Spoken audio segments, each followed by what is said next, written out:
कुछ समय पहले सोशल मीडिया पर एक लड़का बहुत ज्यादा देखे जाने लगा। लोगों को लगा कि ये है कौन, लेकिन अब ये पहचान ना बदलने वाली है और उनकी पहली फिल्म आ रही है जिसका नाम है स्काई फोर्स।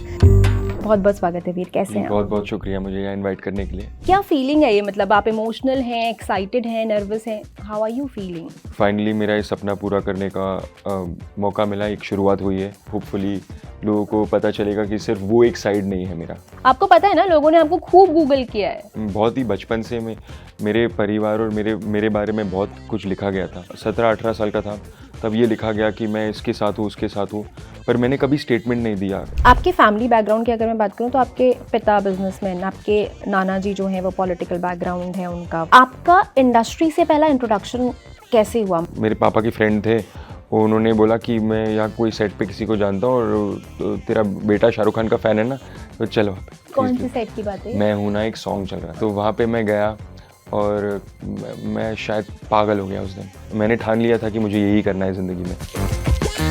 अक्षय कुमार भी इस फिल्म में होने वाले हैं, ये आपको कब पता चला? मैं उनको एज अ फ़ैन पहले मिला था। मैं लंच पे गया था और कुछ दोस्त थे और सारा भी थी, और वहाँ पे एक मैरिट होटल में मुंबई में बैंक्वेट हॉल में एक फ़िल्म की प्रमोशन चल रही थी और वो फिल्म थी एयरलिफ्ट। हम चारों उस दिन मिले, अक्षय सर, निम्रत मैम, सारा और मैं। What a coincidence. Can you imagine? Yes.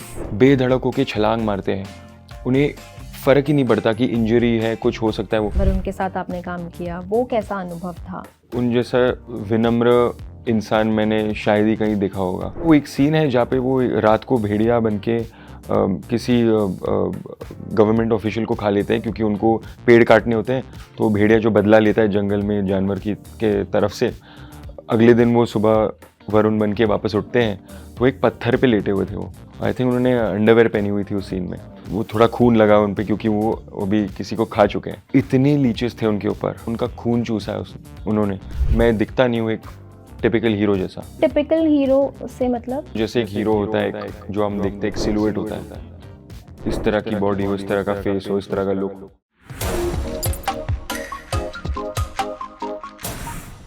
नमस्कार, मैं हूं गरिमा और आप देख रहे हैं दी लल्लन टॉप। कुछ समय पहले सोशल मीडिया पर एक लड़का बहुत ज़्यादा देखे जाने लगा। कभी सेलिब्रिटीज़ के साथ पार्टी करते हुए, कभी फिल्म की स्क्रीनिंग पर, कभी किसी इवेंट में। लोगों को लगा कि ये है कौन, क्योंकि कोई जानता नहीं था, पहचानता नहीं था। कुछ लोगों ने गूगल किया तो पता चला कि वो हैं वीर पहाड़िया। लेकिन अब ये पहचान ना बदलने वाली है। अब वो सिर्फ सोशल मीडिया पर पॉपुलर हुआ लड़का मात्र नहीं है, वो एक एक्टर बन गए हैं और उनकी पहली फिल्म आ रही है जिसका नाम है स्काई फोर्स। अक्षय कुमार के साथ उनकी ये पहली फिल्म है और आज वीर हमारे साथ स्टूडियो में मौजूद है। बहुत बहुत स्वागत है वीर, कैसे हैं? बहुत बहुत शुक्रिया मुझे यहाँ इनवाइट करने के लिए। थैंक यू सो मच आने के लिए। ये बताइए, पहली फिल्म अक्षय कुमार के साथ और आपका डेब्यू है, आप अभी तक स्क्रीनिंग्स अटेंड कर रहे थे, अब आपकी फिल्म की स्क्रीनिंग होगी, लोग आएंगे, फीडबैक्स देंगे, और क्या फीलिंग है ये, मतलब आप इमोशनल हैं, एक्साइटेड हैं, नर्वस हैं? How are you feeling? जी, बहुत ही खुश हूँ और बहुत ही खुशनसीब हूँ कि मुझे फाइनली मेरा ये सपना पूरा करने का मौका मिला। एक शुरुआत हुई है पर्दे के सामने। कैमरे के पीछे मैंने काफ़ी साल गुजारे हैं और जो एक फिल्म मेकिंग का एक बैक ऑफ द कैमरा होता है वो सब सीखा है। भले वो प्रोडक्शन हो, डायरेक्शन हो, साउंड डिज़ाइन हो, मिक्सिंग मास्टरिंग हो। मैं रैप भी करता था, मैंने ऐड जिंगल्स करे।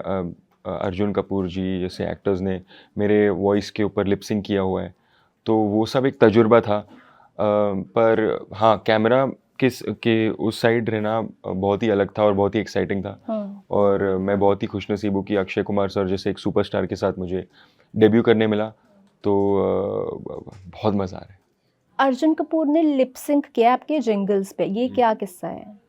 ये एक ऐड था, एक हेडफोन्स का ऐड था। तो मैंने वो जो ट्रैक था वो उसके आपने लिए लिखा था?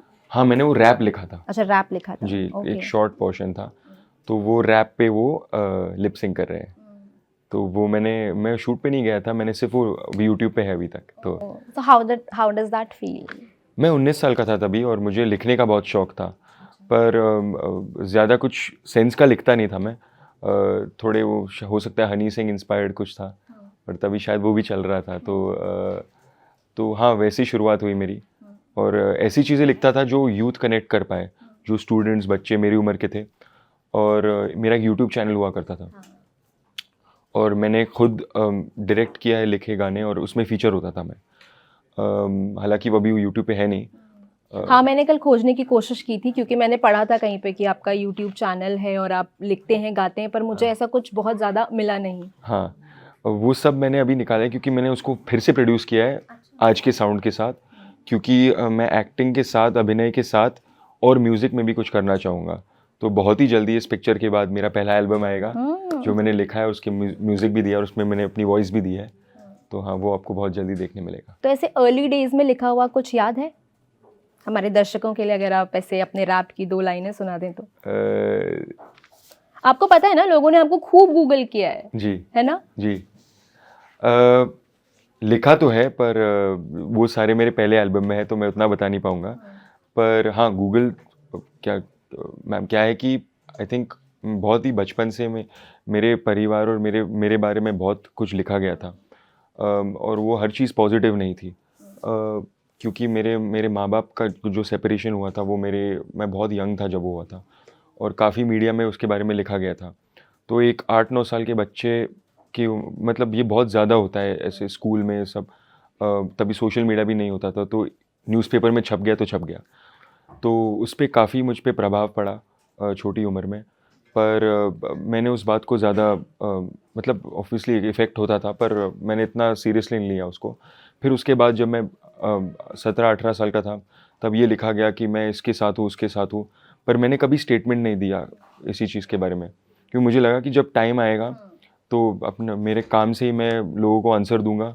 और मैं बहुत ही खुशनसीब हूँ और मेरे माँ बाप के आशीर्वाद से और भगवान के दुआ से मैं आज ये मेरा अपना सपना को पूरा कर पाया हूँ और होपफुली लोगों को पता चलेगा कि सिर्फ वो एक साइड नहीं है मेरा। करेक्ट। एंड इसीलिए मैंने अपने इंट्रोडक्शन में कहा कि अब वो पहचान बदल रही है, क्योंकि अब आप एक एक्टर के तौर पे जाने जाएंगे, आपकी पहली फिल्म आने वाली है। स्काई फोर्स पर आते हैं, किसने किसको खोजा? मतलब क्या आपने इसके लिए ऑडिशन दिया या आपको प्रोडक्शन हाउस की तरफ से, क्योंकि आपने अमर कौशिक के साथ पहले काम भी किया है, कैसे हुई ये फिल्म? कैसे स्काई फोर्स आपको मिली? कैसे इसका काम शुरू हुआ? जी, मैं 17 साल की उम्र से फिल्म्स में काम कर रहा हूँ और मैं तब से ऑडिशन दे रहा था। अच्छा, पहला ऑडिशन किसके लिए दिया? एज अ चाइल्ड आर्टिस्ट मैंने एक क्या बोलते हैं उसे, टूथपेस्ट ऐड क्रैक किया था, क्योंकि मैं शामक डावर पे डांस सीखता था तो वहाँ पे बहुत ऑडिशन आते थे क्योंकि बच्चे बहुत होते हैं। तो वो किया था, पर जब मैं 17-18 साल का था फिर मैंने एक फ़िल्म के लिए किया था। कौन सी फिल्म? वो फिल्म मिली नहीं मुझे। पर और वो टूथपेस्ट ऐड मिल गया था? हाँ, ओह मैंने एड्स नाइस। बहुत किए थे। हाँ। तो तब से मेरे ऑडिशन चल रहे थे और मैं करता था, पर मैंने अपना एक्सपीरियंस सेट पे भी बहुत लिया था। जब ये फिल्म हो रही थी तो मैंने एक ऑडिशन किया था दूसरे फिल्म के लिए, मैडॉक में। अच्छा, और कौन सी फिल्म के लिए? वो भी एक दूसरी एक फिल्म अभी है, आ गई है, आने वाली आ है? गई है जी। कौन सी फिल्म? मैं नाम बता ले नहीं लीजिए। सकता हाँ, अभी। ठीक है। तो उस फिल्म के लिए और लुक टेस्ट के दिन पे, क्योंकि मैंने एक स्क्रीन टेस्ट दिया था उस कैरेक्टर के लिए, जो दिनेश विजन सर हैं, उन्होंने मुझे मेरे लंबे बाल और मेरी दाढ़ी थी, तो उन्होंने उस दिन जो हेयर स्टाइलिस्ट थे उनको बोला कि इसकी दाढ़ी उड़ा दो, उसकी मूंछ रखना और बाल छोटे कर देना और इसको एयरफोर्स के ओवरऑल्स पहनाना। तभी कोई आइडिया नहीं था क्या था। और उनको आई थिंक फर्स्ट या सेकंड शॉट में उनको पता लग गया था कि ये किरदार है, और बहुत टाइम के लिए मुझे पता नहीं था कि ये क्या है। फिर मैंने और ऑडिशन राउंड्स किए इस कैरेक्टर को लेके, रैंडम सीन्स थे कुछ, मुझे फ्लो पता नहीं था। एयरफोर्स की ज़्यादा फिल्में नहीं बनी थी तभी, तो एक रेफरेंस पॉइंट भी नहीं था। पर मैंने पूरी शिद्दत से वो ऑडिशन दिया। आई थिंक वो पहला वाला क्रैक हुआ। अच्छा। और एक बड़े स्क्रीन पे उन्होंने लगाया था, राइटर डायरेक्टर सब बैठे थे, मुझे पता नहीं था कि मेरी परीक्षा हो रही है। और आई थिंक फर्स्ट क्रैक हो गया, तो उसके बाद मैं थोड़ा सा कंफर्टेबल हो गया। फिर सर ने और राउंड्स दिए, स्क्रीन टेस्ट और किए थे, और फाइनली जब लुक लॉक हुआ तब उसके करीब 1.5 साल बाद शूट शुरू हुआ। 2021 दिसंबर, आई थिंक। हाँ, 1.5 साल से ज़्यादा, मई 2023 में हमने स्टार्ट किया फिर। ओके। फिर अक्षय कुमार भी इस फिल्म में होने वाले हैं, ये आपको कब पता चला, या आपको पहले से पता था कि अक्षय होंगे? नहीं, उनकी एंट्री कैसे हुई? मुझे पता नहीं है, सब अफवाहें चल रही थी अंदर, पर एक कॉन्फर्मेशन नहीं मिला था इस बारे में। तो मैंने बस आई थिंक शूट मैं उनको एज अ फ़ैन पहले मिला था। अक्षय को? हाँ जी। तो ये भी कमाल का किस्सा है। बताइए। मैं आई थिंक मैं लंच पे गया था और कुछ दोस्त थे और सारा भी थी और वहाँ पे एक मैरियट होटल में मुंबई में बैंक्वेट हॉल में एक फ़िल्म की प्रमोशन चल रही थी और वो फ़िल्म थी एयरलिफ्ट। तो अक्षय सर और निम्रत मैम वहाँ थे और मैंने किसी से रिक्वेस्ट किया था कि प्लीज़ मुझे एक बार मिलना है सर से एज अ फ़ैन। मैंने फ़ोटो वोटो लिया नहीं है, शिट लेना चाहिए था, पर हम चारों उस दिन मिले, अक्षय सर, निम्रत मैम, सारा और मैं। What a coincidence. Can you imagine? Yes, और चारों इस फिल्म में साथ या काम कर रहे हैं। तो शूट के दौरान एक बार मैंने ये स्टोरी उनको बताई और उनको याद नहीं था, पर बहुत ही कमाल का, वो तो एज अ फ़ैन में उनको तब मिला था, पर जब एक इंट्रोडक्शन हुआ, वो फिल्म के आई थिंक 4 या 5 दिन पहले हुआ था, तो तब मैं काफ़ी घबराया हुआ था क्योंकि जैसे आपको पता है हमें सब सुनने मिलता है जो अक्षय सर टांग खींचेंगे, ये करेंगे, वो करेंगे, तो मैं नर्वस तो था बहुत। तो ये शूट के पहले दिन की बात है या हाँ, या जो पहली मीटिंग पे पहली मीटिंग? 4-5 दिन पहले जो था, तो मैं नर्वस था, मैं बहुत ओवर प्रिपेयर करके गया था कि सर ऐसे करेंगे तो ऐसा बोलूँगा, ये वो इम्प्रेशन बनाने, पर सर बहुत ही क्या बोलूँ, मुझे 1 सेकंड में उन्होंने कंफर्टेबल कर दिया। वो उनकी एनर्जी बहुत अलग कमाल की है और उनकी जो उनका एक जो आउटलुक है ज़िंदगी पे, उनकी फ़िटनेस और डिसिप्लिन के बारे में तो हम जानते ही हैं, पर एक आउटलुक जो है उनसे मैं बहुत इंस्पायर हुआ और बहुत प्रेरित हुआ हूँ और बहुत बहुत मज़ा आया। ऐसे लगा ही नहीं था कि इतने बड़े सुपरस्टार के साथ काम कर रहा हूँ और एक न्यू कमर की एनर्जी थी उनमें और बड़ा मज़ा आया। हम सब ने सुना है अक्षय की एनर्जी के बारे में, उनकी फिटनेस के बारे में जी। और वो अपना डाइट का, अपने स्केड्यूल का कितना ध्यान रखते हैं, उस सब के बारे में। और जैसे कि आपने बोला, हम सब ने ये किस्से भी सुने हैं कि वो टांग खिंचाई करते हैं, जी। मस्ती मजाक करते हैं। जी। तो आप पहले दिन नर्वस होके गए थे लेकिन उन्होंने आपको कंफर्टेबल कर दिया। फिर कभी ऐसे हुआ क्या सेट पे, क्योंकि ऑफ कोर्स वो मतलब आपसे काफ़ी सीनियर हैं, बहुत ज़्यादा। हम आप हर रोज़ उनसे सेट पे कुछ ना कुछ जी। सीखते होंगे। कोई ऐसा किस्सा जब उन्होंने आपको कुछ समझाया हो, किसी सीन के बारे में समझाया हो कि नहीं इसको ऐसे नहीं ऐसे करो, या कोई किस्सा जो उन्होंने अपनी फिल्म से जुड़ा कभी आपको बताया हो, किस तरह की आपकी बॉन्डिंग हो गई थी उस दौरान? जैसे मैंने आपसे कहा कि वो बहुत ही ज़्यादा हंग्री एक्टर हैं और उन्हें उनमें एक भूख है एक न्यू कमर के जैसे और एनर्जी वैसी है, तो हम रिहर्स करते थे बहुत और लाइंस करते थे और उन्होंने हर तरीके से सीन्स को अप्रोच करने की कोशिश की और हम लोग जैम करते थे, वो मेरे भी इनपुट लेते थे ताकि हम परफॉर्मेंस को कैसे बेटर बनाएं। और एक्शन के टाइम, क्योंकि एक्शन मेरे लिए इतना नया था, हमें ज़्यादा टाइम नहीं मिला रिहर्स करने का, तो मैंने जो भी किया है वो रिहर्सल 2-3 बार शॉट के पहले ही होता था। और क्योंकि सर वहाँ पे थे, एक बहुत ज़्यादा प्रेशर आ गया था मेरे पे कि सर मैं इतना एम्बैरेसिंग, इतना शर्मिंदा फील कर रहा हूँ कि मैं नहीं दे पा रहा हूँ अपना बेस्ट और सब, तो पर उन्होंने मुझे बहुत कंफर्टेबल फील कराया और उन्होंने टेक्निक सिखाई मुझे भागने की, इम्पैक्ट लेने की। उनमें जो एक क्या बोलूँ मैं, बेधड़क होके वो कूदते हैं, बेधड़क होके छलांग मारते हैं, उन्हें फ़र्क ही नहीं पड़ता कि इंजरी है, कुछ हो सकता है। वो जब कैमरा रोल होता है वो अलग ही हो जाते हैं, वो सुपर हीरो हो जाते हैं। तो वो एक मुझे सीखने मिला कि भले ही जब एक एक्शन फिल्म शूट कर रहे हो, आपके पास हार्नेस हो सकती है, एक मैट्रेस हो सकती है, सेफ्टी हो सकती है, पर वो जो एक एक क्या बोलते हैं, एक कॉन्फिडेंस होता है ना अपने आप में, एक आत्मविश्वास कि तुम कर लोगे, उसी से ही तो वो एक बॉडी लैंग्वेज आती है। तो वो मुझे बहुत अच्छे से उनसे सीखने मिला।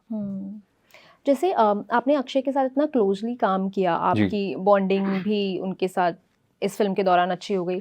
तो अगर हम बीते साल की बात करें ना, अक्षय का बीता साल बहुत अच्छा नहीं गया उनके लिए, उनकी फिल्में बहुत ज़्यादा बॉक्स ऑफिस पर चली नहीं। तो क्या आपने कभी उन्हें इस चीज़ के लिए कंसर्न देखा है? क्या वो इस बारे में सोचते हैं, बात करते हैं, या चीज़ें उन्हें बॉदर करती हैं, या वो सब पीछे छोड़ के अपने नए काम पे, आगे आने वाले प्रोजेक्ट्स पे ही फोकस करते हैं? उनका अप्रोच क्या है?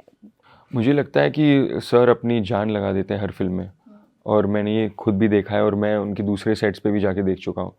तो जब वो वहाँ होते हैं उनका पूरा फोकस उनके काम पे ही होता है। तो हाँ, जब एक फ़िल्म नहीं चलती है उन्हें बहुत दुःख तो होता ही है, और कभी बात हुई उनसे इस बारे हाँ, में? ऑफ कोर्स हुई है। पर मुझे लगता है कि उन्होंने, वो एक स्टूडेंट है, वो आज भी लाइफ के और सिनेमा के स्टूडेंट हैं।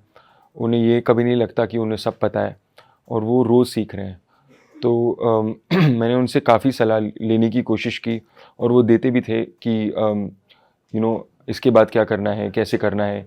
और मैं उनसे पूछता था कि सर, आपकी इतनी लंबा करियर है, आप इंडस्ट्री से नहीं हो, आपके पास कोई गॉडफादर नहीं है, कोई सपोर्ट नहीं है, और शायद आपने ज़्यादा बड़ी फिल्में करी भी नहीं, पर आपने जो फिल्म करी वो बड़ी हो गई। आपने मल्टी स्टारर करे हैं, आपने इतने आइकॉनिक फिल्म्स करे हैं, तो आपने कैसे किया है? तो उन्होंने बोला कि मैंने सिर्फ अपने काम पे ध्यान दिया और काम की इज़्ज़त की है, और फिर मेरे काम ने मेरी इज़्ज़त करी है। तो मेरी यही सलाह होगी कि ज़िंदगी में काम करते रहो, क्योंकि काम से ही काम मिलेगा। पर हाँ, ऑफ कोर्स, जब एक एक एक फिल्म नहीं चलती तो दिल तो टूटेगा ही, तो वो तो होगा ही। अच्छा, मुझे बताइए वीर कि आपके फैमिली बैकग्राउंड की अगर मैं बात करूं तो आपके पिता बिजनेसमैन, आपके नाना जी जो हैं वो पॉलिटिकल बैकग्राउंड है उनका, वो महाराष्ट्र के पूर्व मुख्यमंत्री रह चुके हैं। आपका इंडस्ट्री से पहला इंट्रोडक्शन कैसे हुआ? मतलब आपको याद है पहली बार कब आपका बॉलीवुड के, या ये कहें कि फिल्म मेकिंग, सेट्स, इन सब से पहला इंट्रोडक्शन क्या था? तो सबसे पहले, जैसे मैंने कहा, मैंने शामक डावर के यहाँ में अच्छा, आपने सबसे पहले dance classes dance class join किया, क्योंकि 4-5 साल की उम्र में स्टेज पे डाल देते, तो पूरा जो डर है वो निकल जाता है। फिर जब मैं करीब 8-9 साल का था, मुझे मेरे पापा के फ्रेंड थे, उन्होंने बोला कि मैं यहाँ कोई सेट पे किसी को जानता हूँ, और तो तेरा बेटा शाहरुख खान का फ़ैन है ना, तो चल वहाँ पे। मैंने बोला, कौन से सेट की बात है? मैं हूँ ना, एक सॉन्ग चल रहा था, तुम्हें जो मैंने देखा। तो वहाँ पे मैं गया, और मैं शायद पागल हो गया उस दिन, क्योंकि वहाँ पे एक लेक का सेट था, एक वाटरफॉल था, और एक बीच बना हुआ था वहाँ पे, और रेत थी। तो मैंने रेत को उठाई और मैं फील कर रहा था, इसलिए ऐसा सेट होता है, ऐसी लाइट होती है। तो बड़ा कमाल का दिन था, मुझे पूरा याद है वो, क्योंकि उस दिन मेरी ज़िंदगी बदल गई थी, और मैंने ठान लिया था कि मुझे यही करना है ज़िंदगी में। अच्छा, वो पहला दिन था जब आपको ये रियलाइज़ हुआ कि अब यही करना है। हाँ। और उसके बाद शायद मैं अगली बार सेट पे तब गया जब मैं सेट पे काम करने लगा। तो हाँ, और पर वो पहली मेमोरी थी मेरी, जो हमेशा मेरे अंदर रहेगी, जिसकी वजह से मैं आज हूँ। मतलब बहुत सारे लोगों की तरह आपको भी शाहरुख ने कहीं ना कहीं ये इंस्पायर किया है कि ऐसा बनना है या हीरो बनना है। आप मिले उनसे, कभी मुलाकात जी, हुई? उसी दिन मेरी बचपन में ही उनसे मुलाकात हुई। उसी दिन मैंने सामने खड़े थे, तो फिर वो ही आए और उन्होंने वो मिले, बेटा क्या नाम है तुम्हारा?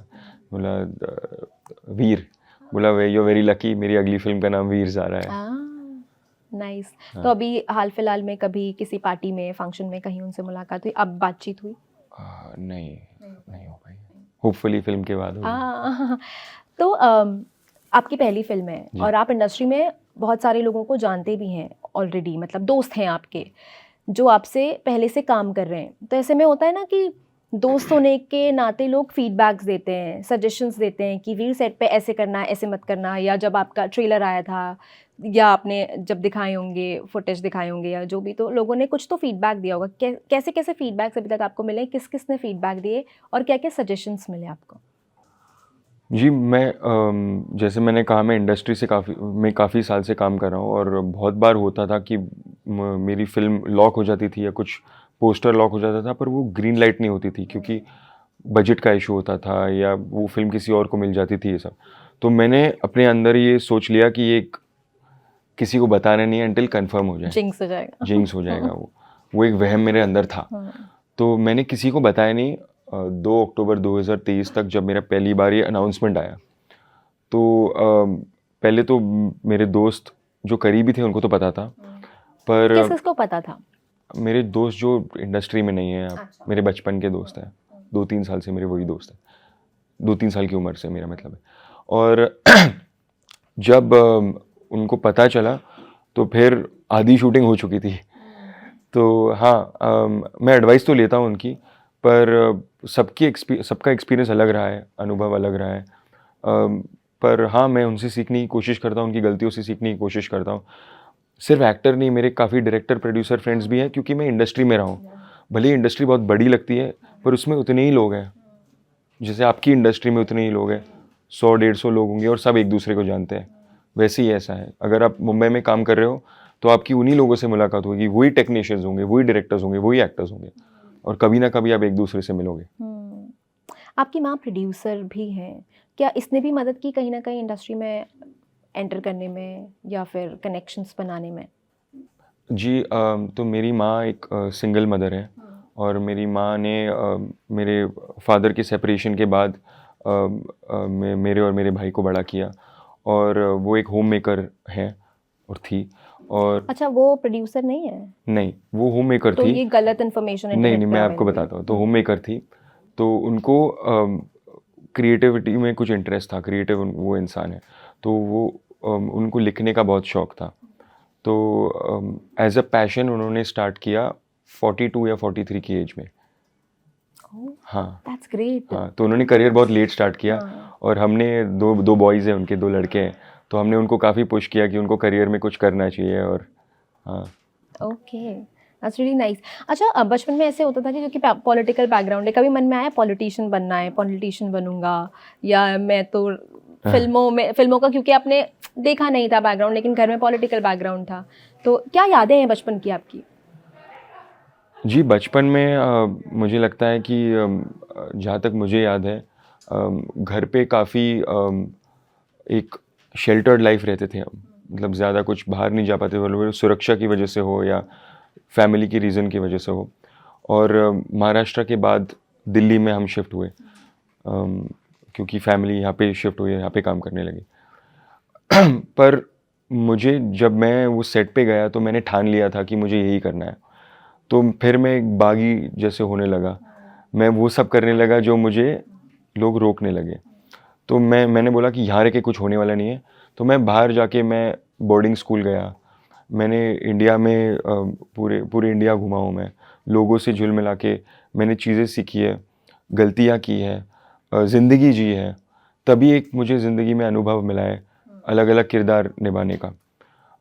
और जहाँ की आप कह रहे पॉलिटिक्स, मेरी ज़िंदगी में यही लड़ाई रही है कि मुझे अपना नाम बनाना है और मेरी यही कोशिश रही है। तो अगर मेरी एक स्ट्रेंथ कलाकारी है, भले वो अभिनय हो या नाच गाना हो या संगीत हो, तो मुझे उस चीज़ में करना चाहिए जिस चीज़ में मैं बेस्ट रहूँगा। तो वही एक कोशिश हमेशा रही है और मैंने ज़िंदगी में इसी को मेरा मकसद बनाया है और हर चीज़ मैंने ज़िंदगी में सिर्फ इसी के लिए और इसी सपने को पूरे करने के लिए की। जैसे कि शुरुआत में भी हमने बात की कि बहुत सारी चीज़ें आपके बारे में लोगों ने गूगल भी की और बहुत सारी चीज़ें आपने भी अपने बारे में पढ़ी इंटरनेट पे जिसने आपको अफेक्ट किया, and of course as a child या फिर as a grown up also things affects. सबसे वियर्डेस्ट चीज़ आपने क्या देखी, सुनी, पढ़ी अपने बारे में? बस यही कि मैं इस शहर में रहता हूँ और मेरी इसके साथ अफेयर है, उसके साथ अफेयर है, क्यों लिखना है? हाँ, मैंने वैसे भी थोड़ी दैट बोला इज है। None of anybody's business. या एग्जैक्टली। और एंड टू पर्सनल यार, तो आप 18-19 साल के हो, आप स्कूल में जा रहे हो, कॉलेज में जा रहे हो, मतलब आप सोचते भी नहीं हो कि किसी के फैमिली पे क्या असर पड़ सकता है और उनकी मेंटल हेल्थ पे क्या असर पड़ सकता है। और ये पूरी मतलब गलत इन्फॉर्मेशन है, तो सिर्फ एक सनसनी न्यूज़ के लिए कुछ छापोगे और अपने अपने कॉपीज़ बेचने हैं, तो उसके लिए किसी पे क्या असर पड़ सकता है, वो फेयर नहीं है मुझे लगता है। अभी मैं समझ गया हूँ, अभी मुझे अफेक्ट नहीं होता है, ट्रोल्स हो, कुछ भी तो हो। वो थिक स्किन हो गई है। हाँ, अभी तो लिखना है, ठीक है। आपने भेड़िया में भी असिस्ट किया जी। था, वरुण के साथ आपने काम किया, वो कैसा अनुभव था? कमाल का अनुभव क्योंकि था। वरुण के बारे में कहा जाता है कि काफ़ी चुलबुले एक्टर हैं, काफ़ी मस्तीखोर एक्टर हैं। वो ऑफ कोर्स मतलब उनकी पर्सनालिटी में भी दिखता है कई बार, तो वो कैसे हैं सेट पे? जी, मुझे लगता है कि वो उन जैसा विनम्र इंसान मैंने शायद ही कहीं देखा होगा। उनकी लेगेसी इतनी बड़ी है, वो डेविड धवन साहब के बेटे हैं, पर वो आज भी सबसे मिलते हैं जैसे वो उनके बीच के हों। वो कभी ऐसे नहीं सोचते कि वो स्टार है, उन्होंने इतनी फिल्में दी हैं हिट। शायद उन्हें 14-15 उनकी स्टार्ट के करियर की फिल्म सुपर हिट्स दी है। किसी एक्टर का ऐसा ट्रैक रिकॉर्ड नहीं है। पर वो उतने ही विनम्र है, उतने ही सिंपल है, नॉर्मल खाना खाते हैं, नॉर्मल इंसान जैसे रहते हैं और उनमें वही भूख है और वही एक हार्ड वर्किंग नेचर है उनका। इसलिए आप किसी से भी पूछोगे, कभी उनके बारे में कोई गलत नहीं बोलेगा इंडस्ट्री में, और जो भी उनको जानते हैं। तो हाँ, ऐसी फिल्म थी भेड़िया, जो ज़ीरो में शूट हुई थी अरुणाचल में, चाइना बॉर्डर के पास, और काफ़ी मुश्किल फिल्म थी। जंगल में हमने शूट किया था, ज़्यादातर नाइट शूट था, लीचेस बहुत थी वहाँ पे और जंगली जानवर बहुत थे, पर मज़ा बहुत आया क्योंकि बहुत ही एम्बिशियस बड़ी फिल्म थी वो। वीएफएक्स बहुत भयंकर यूज़ हुआ था उसमें, और वो भेड़िए के साथ एक क्लाइमैक्स था और काफ़ी फिल्म वैसा था। तो वहाँ सीखने को बहुत मिला कि वैसे कंडीशंस में शूट करना, और उसके बाद हाँ एक एक तजुर्बा हो गया और उसके बाद मज़ा आने लगा। तो कोई किस्सा याद है शूट के दौरान का, या वरुण के साथ बातचीत का, उनकी डेडिकेशन जिससे दिखती हो, ऐसा कोई किस्सा आपको अगर याद हो? हाँ, वो एक सीन है जहाँ पे वो रात को भेड़िया बन के किसी गवर्नमेंट ऑफिशियल को खा लेते हैं क्योंकि उनको पेड़ काटने होते हैं। तो भेड़िया जो बदला लेता है जंगल में जानवर की के तरफ से, अगले दिन वो सुबह वरुण बन के वापस उठते हैं तो एक पत्थर पे लेटे हुए थे वो। आई थिंक उन्होंने अंडरवेयर पहनी हुई थी उस सीन में। तो और क्योंकि वो थोड़ा खून लगा उन पे क्योंकि वो अभी किसी को खा चुके हैं। इतने लीचेस थे उनके ऊपर। रियली? हाँ, उनका खून चूसा है उन्होंने। पर जब तक शॉट चल रहा था और उसके बाद भी 2-2.5 घंटे के लिए वो वहाँ लेटे हुए थे, तो उनका जो डेडिकेशन था वो कमाल का था मुझे लगता है। और हाँ, ये चीज़ से मैं बहुत इंस्पायर हुआ। अच्छा, जैसे अभी आपने बोला ना वरुण के बारे में बात करते हुए कि वो नॉर्मल लोगों की तरह बात करते हैं, खाते पीते उठते बैठते हैं। सेलिब्रिटीज़ की लाइफ के अलावा बहुत सारी चीज़ें और चर्चा में रहती हैं, और सबसे ज़्यादा चर्चा में रहती हैं सेलिब्रिटीज़ की शादियाँ, उनके बर्थडे इवेंट्स और शादियाँ जो होती हैं। जैसे हम लोग अभी न्यूज़ रूम में यही डिस्कस कर रहे थे, हम लोगों के घर में जब शादियाँ होती है तो क्या होता है, एक व्हाट्सएप ग्रुप बन जाता है, उसमें डाल देते हैं मैसेज कि मेहंदी का ये थीम है, हल्दी का ये थीम है, पहन के आ जाना, जिसको पहन के आना होता है आता है, नहीं आता है नहीं आता है। कैसे, मतलब आप लोगों के बीच ये सब कैसे डिसाइड होता है कि कौन से गाने पे डांस करेंगे, कौन से कपड़े पहन के जाएंगे? ये हम लोगों के जैसे व्हाट्सएप ग्रुप ही बनता है या किस तरह से प्लानिंग होती है? ऐसे ही होता है, व्हाट्सएप ग्रुप बनता है और एक बंदा जो एंथुजियास्टिक होता है वो डिसाइड करता है कि ये गाना होगा। कौन है सबसे ज़्यादा एंथुजियास्टिक आप लोगों की इंडस्ट्री में इन सब कामों के लिए? डिपेंड करता है किसकी शादी हो, और उनके फ्रेंड करते हैं, सब फ्रेंड नॉर्मल है सब। तो मुझे नहीं लगता ऐसे कुछ अलग है। अच्छा, मुझे लगा था ऐसे इवेंट प्लानर्स जो हैं वो बताते होंगे कि नहीं इस दिन ये पहनना है, इस दिन ये, इस गाने पे कोरियोग्राफी होगी, इस पे डांस करना है, ऐसे नहीं, कुछ? फिर पर्सनल टच नहीं रहता ना। मुझे लगता है कि एक शादी या एक जन्मदिन या कुछ भी, एटलीस्ट मैं अपना एक्सपीरियंस बताऊंगा। अगर मेरे कोई दोस्त का होगा तो ही मैं अगर परफॉर्म करूंगा या एंथुजियास्टिक कुछ करूंगा या होस्ट करूंगा, मुझे उसमें बड़ा मज़ा आता है क्योंकि मेरा कंट्रीब्यूशन मेरे दोस्ती के लिए वही है। अपने दोस्त के लिए या किसी के लिए एक शादी और एक जन्मदिन के अलावा कोई बड़ा इवेंट हो ही नहीं सकता अपनी ज़िंदगी में। तो उस इंसान को स्पेशल फील कराना, उससे बड़ी बात क्या हो सकती है? क्योंकि और मैं चाहूँगा मेरा दोस्त भी मेरे लिए वही करे जितना मैं उसके लिए करूँ, और दोस्ती एक दूसरे के लिए रहेंगे ना। तो हाँ, वैसा ही है। और एक आदमी पर्सनल टच के लिए अपने दोस्त को स्पेशल फील कराने वैसे ही करता है। जैसे आपका जो सर्किल है इंडस्ट्री के, अगर मैं दोस्तों की बात करूं, कौन है वो सबसे एंथुजियास्टिक बंदा जो बर्थडेज प्लान करता है, जो ये डिसाइड करता है कि बर्थडे की थीम क्या होगी या किस तरह से पार्टी ऑर्गेनाइज करनी है? सबसे ज़्यादा एनर्जी, सबसे ज़्यादा एंथुजियाज्म किस में रहता है? जी, मुझे एग्जैक्टली पता नहीं क्योंकि मेरे ज़्यादा फिल्म इंडस्ट्री के दोस्त नहीं हैं। पर हाँ, अपने ग्रुप में अलग अलग ग्रुप होते हैं लोगों के, तो वहाँ पे कोई ना कोई भाग लेता है। जैसे कल किसी का बर्थडे था, तो उसकी फियोन्से ने वो डिसाइड किया कि आज हमको ये करना है, उसको स्पेशल फील करना है। जैसे आप करते, जैसे हम सब करते वैसे ही है, कुछ नया नहीं है। रणवीर ने भी आपको काफ़ी अप्रिशिएट किया था ट्रेलर हाँ, देखने के बाद, बात हुई उनसे, फ़ोन आया या कैसे मैसेज आया? मैंने उनको इंस्टाग्राम पे मैसेज किया था कि यू नो अब मैंने ऑडी 2 पीवीआर जुहू में मेरा ट्रेलर का लॉन्च हो रहा है सर। और मुझे याद है 15 साल पहले मैंने इसी ऑडी में फ्रंट रो में बैठ के बैंड बाजा बारात देखी थी नाइट शो में, क्योंकि मुझे सीट्स नहीं मिले थे। तो बहुत ही कमाल की चीज़ है कि यूनिवर्स मुझे फिर से यहाँ ले आई है। और I just want your blessings कि माई ट्रेलर्स कमिंग इन। वो बहुत ही ज़्यादा वार्म थे और बहुत ही ज़्यादा खुले दिल से उन्होंने मेरे लिए इंस्टाग्राम स्टोरी डाली। मैंने पूछा भी नहीं उनसे वो करने के लिए, पर उन्होंने किया। और बहुत कमाल के आर्टिस्ट है वो, और बहुत वर्सेटाइल एक्टर है। और मैं उनसे काफ़ी, मैंने उनको देख देख के मैं यहाँ पहुँचा हूँ। तो Who inspires you the most? सबसे ज़्यादा इंस्पिरेशन इन रीसेंट टाइम आपको किससे मिलती है? आई थिंक जैसे आप कोई भी अंडरडॉग स्टोरी सुनेंगे जैसे मेरा किरदार रहा है फिल्म में, वो भी एक अंडरडॉग स्टोरी है। मेरा मानना ये है कि मैं भी एक अंडरडॉग स्टोरी हूँ। क्यों? क्योंकि मैं दिखता नहीं हूँ एक टिपिकल हीरो जैसा, मुझे पता है ये बात। तो मैंने कभी उम्मीद नहीं रखी कि मुझे उस तरीक़ा का ये है वो है मिलेगा। मैंने टिपिकल हीरो से मतलब?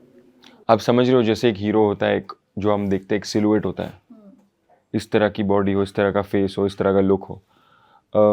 मैंने हमेशा अपने काम पे ध्यान दिया है और अपने हुनर पे काम किया है। और मुझे इज़्ज़त वो लोग उन लोगों के लिए है जिनके साथ लोगों को ज़्यादा उम्मीद नहीं थी और उन्होंने उनको गलत प्रूफ किया। मुझे लगता है मेरे साथ भी हुआ है, मेरे साथ भी गलत गलत लिखा हुआ है ज़िंदगी भर, और लोग चीज़ें बोलेंगे कि उसके पास ये है वो है, पर मुझे पता है मेरी लड़ाई क्या रही है। और एंड में मुझे क्या लगता है कि तुम्हारे पास सपोर्ट हो ना हो, जो एंड प्रोडक्ट है वो वही दिखेगा जो पर्दे पे हो। आप वो देखेंगे नहीं कि आपकी लेगेसी क्या है। आज हमारे देश के सबसे बड़े सुपरस्टार रणबीर कपूर हैं, कोई उनको नहीं पूछता, राइट? तो मुझे लगता है कि एंड में आपका टैलेंट ही बात करेगा। और मुझे लगता है कि मुझे अपॉर्चुनिटी अगर मिली भगवान की कृपा से, तो मैं भी अपने आप को प्रूव करने की पूरी कोशिश करूँगा।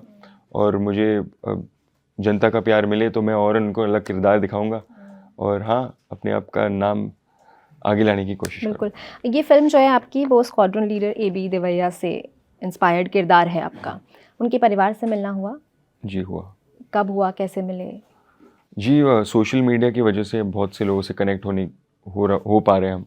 जैसे मैंने अभी आपको रणवीर सिंह सर की भी एक किस्सा सुना है।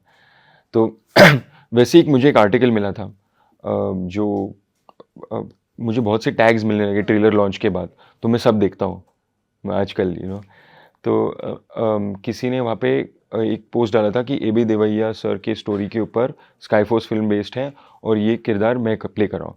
तो फिर मैं बहुत ये इंक्विजिटिव क्यूरियस हो गया देखने को कि कमेंट्स में क्या लिखा है। तो मैंने कमेंट पे क्लिक किया, first one, Preeta Devaiah AB Devaiah, उन्होंने लिखा था AB Devaiah my father, he was the heroes. और मैं बिलीव नहीं कर पाया, मतलब मेरे रोंगटे खड़े हो गए, मेरे आंखों से आंसू आने लगे।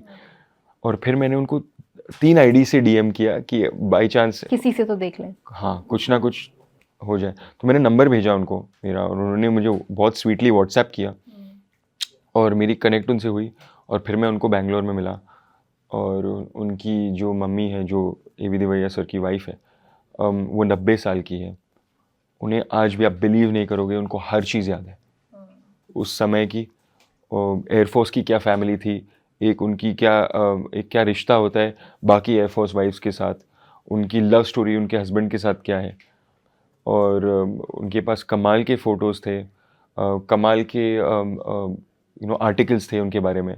और हाँ, बहुत बहुत प्यार से, और प्यार मोहब्बत और इज़्ज़त से वो याद करते हैं उनके हस्बैंड को और उनके फादर को। तो हाँ, ये सब देख के मैं बहुत मूव हो गया। और हाँ, मेरे पास शब्द ही नहीं है वो बताने के लिए, वो जो मेरे साथ अनुभव रहा है। ये तो आपकी पहली फिल्म है। अब जी। मतलब अगर मैं आपसे पूछूं कि ऐसे आने वाले समय में और वो किस तरह की फिल्में जो आप करना चाहते हैं, तो वो कौन सी फिल्में होंगी? कैसे किरदार आप करना चाहते हैं? किस तरह की फिल्में करना चाहते हैं? जी, मुझे तो सब करना है। मुझे बोला गया कि मैं कॉमेडी में ठीक-ठाक हूँ। अच्छा, किसने कहा? कुछ कास्टिंग एजेंट्स ने कहा कि मेरी टाइमिंग अच्छी है। तो हाँ, इस फ़िल्म में मैं बहुत सीरियस एक एयरफोर्स ऑफिसर, एक रियल कैरेक्टर के ऊपर किरदार प्ले कर रहा हूँ। तो मैं चाहूँगा कि कुछ लाइट करूँ इसके बाद, कुछ हाँ कॉमेडी में करूँ, कुछ अक्षय सर स्टाइल करूँ, कुछ हाँ वो एक्सप्लोर करूँ। क्या ये जो मैडॉक का हॉरर कॉमेडी यूनिवर्स बन रहा है, इसमें क्योंकि आप पहले भी ट्राई कर चुके हैं इसके लिए, और वो रोल मतलब फिर आप फिट नहीं बैठे तो हो नहीं पाया, चीज़ें वर्कआउट नहीं कर पाई, क्या ऐसा उम्मीद की जा सकती है कि इस यूनिवर्स में हम आपको देखें भविष्य में, इस हॉरर कॉमेडी यूनिवर्स का हिस्सा बने आप कभी? जी बिल्कुल, मैंने अमर कौशिक सर का पॉडकास्ट देखा जो आपने किया था। और मैं हाँ, वो बहुत कमाल के कलाकार हैं और कमाल के निर्देशक हैं। शायद ही हमारे जनरेशन में इतने कमाल के निर्देशक हों। और उनकी खुद की भी कॉमेडी टाइमिंग बहुत कमाल की है। वो क्रिएटिव प्रोड्यूसर है स्काई फोर्स के। तो मुझे उस नज़रिए से उनका काम देखने को मिला और भेड़िया पे भी देखा। और अभी जो मैडॉक ने अनाउंस करी है स्लेट हॉरर कॉमेडी की, वो बहुत ही ज़्यादा बड़ी, और मुझे लगता है वो एवेंजर्स को टक्कर देगी और इंडिया को उस लेवल पे रिप्रेजेंट करने वाली है। उसमें अक्षय भी होंगे, हाँ, ऐसे सुनने लेकिन में क्या आप होंगे? ये सवाल आप टाल गए। मुझे पता नहीं, मतलब मेरी भगवान से प्रार्थना यही होगी कि मुझे इतने बड़े फ्रेंचाइज में कोई भी किरदार करने का मौका मिले। हाँ, और कमाल के कैरेक्टर्स हैं। मुझे लगता है कि इंडिया के सारे हिस्सों के बारे में कहानी है। महाराष्ट्र के बारे में मुंजा है, स्त्री चंदेरी के बारे में, भेड़िया अरुणाचल जो वहाँ का लेजेंड है उसके बारे में, उनकी ये थामा आ रही है जो साउथ के स्टोरी है, और से और भी कैरेक्टर्स और फिल्में हैं। तो हाँ, फिंगर्स क्रॉस्ड, अगर मुझे मौका मिले मैं ज़रूर उसके लिए टेस्ट करना चाहूँगा, और हाँ, मैं अपना 100% दूंगा वहीं पे। बिल्कुल। अच्छा, अमर कौशिक कैसे हैं सेट पे? मतलब उनके साथ काम करने का आपका अनुभव कैसा है? क्योंकि हमने बहुत सुना है उनके बारे में। एक तो हमने ये किस्सा बहुत सुना है कि वो जब सेट पे आते हैं सबसे पहले गाना चला देते हैं, and he asks everybody to come and dance, और ये सब। और क्या करते हैं अमर कौशिक अपने सेट पे, ऐसा जो कोई और डायरेक्टर नहीं करता है? जी, वो एक्शन नहीं कहते, वो कहते हैं चलो खेलते हैं। हाँ। हाँ, तो वो चाहते हैं कि जो भी एक्टर है वो अपना कुछ नया ले आए। उनका तो एक तरीका होता ही है, क्योंकि एक डायरेक्टर्स मीडियम होता है वो, एक फिल्म बनाना। पर वो हमेशा ये देखते हैं कि उनको अलग अलग क्या मिले, एक जो यूनिकनेस है। तो वो बहुत लाइट हार्टेड होते हैं, डिपेंड करता है ऑब्वियसली सीन क्या है। और हाँ, हमें ये सौभाग्य मिला कि उनका एक कैमियो भी है स्काई फोर्स में, जो आपने हाल ही में देखा होगा, आज की रात में था उनका। तो हाँ, एक सॉन्ग में उनका भी कैमियो है, और हाँ, बहुत ही अमेजिंग डायरेक्टर है वो। अच्छा, कुछ एक्टर्स के मैं नाम लूँगी जिनके साथ आपने काम किया है या नहीं किया है, आप उनके बारे में क्या सोचते हैं, या उनकी ख़ास बात? अगर आपने काम किया है तो आप ऑफ कोर्स बता सकते हैं कि उनके बारे में ख़ास बात क्या है, और अगर आपने नहीं किया तो आप उनकी किस चीज़ से इंस्पायर होते हैं, ये आपको बोलना है। तो सबसे पहले ऑफ कोर्स शुरुआत करते हैं वरुण धवन से। उनकी विनम्रता। बहुत विनम्र है हाँ, सेट पे। हाँ। कोई ऐसे एग्जाम्पल है जब आपको उनकी विनम्रता से ऐसे इंस्पिरेशन मिला, आपको लगा हो कि यार ये कितना विनम्र आदमी है? जी, हम जंगल में थे और उन्होंने कैमरा लेंस उठा के वो चलने लगे। एक्टर थोड़ी करते हैं वो, मतलब ज़्यादातर जितना हम देखें कि एक एक्टर के ऊपर कोई छाता उठाता है और वो कुर्सी पे बैठे बाकी सब शिफ्टिंग करें, ये सबकी हेल्प करते हैं। मतलब वो एक चीज़ से मैं बहुत इंस्पायर हो गया कि रणवीर सिंह, उनका आत्मविश्वास। अर्जुन कपूर, अर्जुन कपूर, उनकी क्या बोलता हूँ, वर्सेटैलिटी। अभी उनकी फिल्म भी आई थी, और तो ऐसे कमाल का काम किया हाँ, उन्होंने विलन के रोल में। देखिए आपने? हाँ, डेंजर लंका। हाँ, डेंजर लंका। तो आपने उसके बाद मैसेज किया, उन्हें कॉम्प्लीमेंट किया, बातचीत हुई कुछ? जी, वो भी बहुत ही खुश हैं कि फाइनली उनको उनके एक्टिंग को लेके उनको ड्यू मिला इतने साल बाद। तो हाँ, उनको बहुत प्यार मिला है और मैं बहुत खुश हूँ उनके लिए।